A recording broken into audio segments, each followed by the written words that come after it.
চাওক আমাৰ বিটিচিত হাগ্ৰামা মহিলাৰী ডাঙৰীয়াৰ নেতৃত্বাধীন চৰকাৰ গঠন হ'ল। অসমৰ প্ৰত্যেকজন ব্যক্তিয়ে গম পায় যে হাগ্ৰামা মহিলাৰী নেতৃত্বাধীন চৰকাৰ গঠনৰ ক্ষেত্ৰত আমাৰ ধৰ্মীয় সংখ্যালঘু মুছলমানসকলৰ ভূমিকা যথেষ্ট। আৰু সেই চেগতে হাগ্ৰামা মহিলাৰী ডাঙৰীয়াক আমাৰ বিটিচিৰ ধৰ্মীয় সংখ্যালঘু মুছলমান ব্যক্তিসকলে 80% ভোট দিয়াৰ পিছত হাগ্ৰামা মহিলাৰী ডাঙৰীয়াই চৰকাৰ গঠন কৰিব পাৰিছে।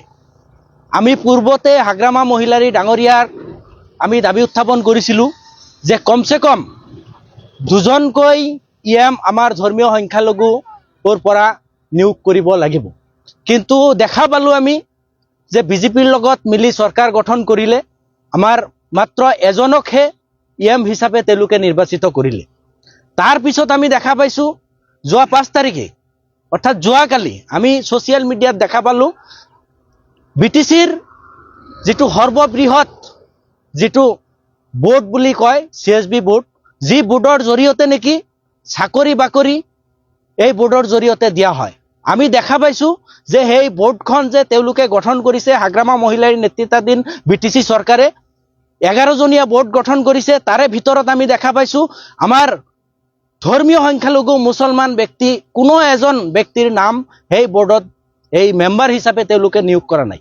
আমি পূৰ্বতে হাগ্ৰামা মহিলাৰী ডাঙৰীয়াক আমি কৈছিলোঁ যে যিসমূহ বোৰ্ড গঠন হ'ব এই বোৰ্ডসমূহত আমাৰ ধৰ্মীয় সংখ্যালঘু ব্যক্তিসকলক তেওঁলোকে নিয়োগ কৰিব লাগিব।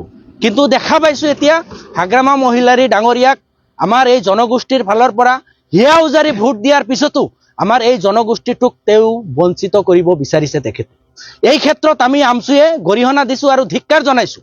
আৰু হাগ্ৰামা মহিলাৰী ডাঙৰীয়াৰ ওচৰত আমি দাবী উত্থাপন কৰিছোঁ, আপুনি যি ধৰণে আমাৰ সংখ্যালঘুসকলৰ ভোট নিয়াৰ পিছত এতিয়া যদি আমাৰ লগত প্ৰতাৰণা কৰিব বিচাৰে আৰু বিজেপিৰ চতলপি মতে যদি আপুনি আমাৰ এই ধৰ্মীয় সংখ্যালঘু মুছলমান মানুহক যদি প্ৰতাৰণা কৰিব বিচাৰিছে তেতিয়াহ'লে কিন্তু ইয়াৰ পৰিণাম হাগ্ৰামা মহিলাৰী ডাঙৰীয়াই ভুগিব লাগিব। অনাগত যিহেতু নিৰ্বাচন আছে, অনাগত নিৰ্বাচনত তেওঁলোকে ভুগিব লাগিব। আৰু ইয়াৰ লগে লগে হাগ্ৰামা মহিলাৰী ডাঙৰীয়াক আমি আহ্বান জনাইছোঁ, আপোনালোকে যি চেণ্ট্ৰেল চিলেকশ্যন বোৰ্ড গঠন কৰিলে এই বোৰ্ডত কমচে কম আমাৰ ধৰ্মীয় সংখ্যালঘুৰ পৰা কমচে কম 2জন ব্যক্তিক আপোনালোকে নিয়োজিত কৰিব লাগিব।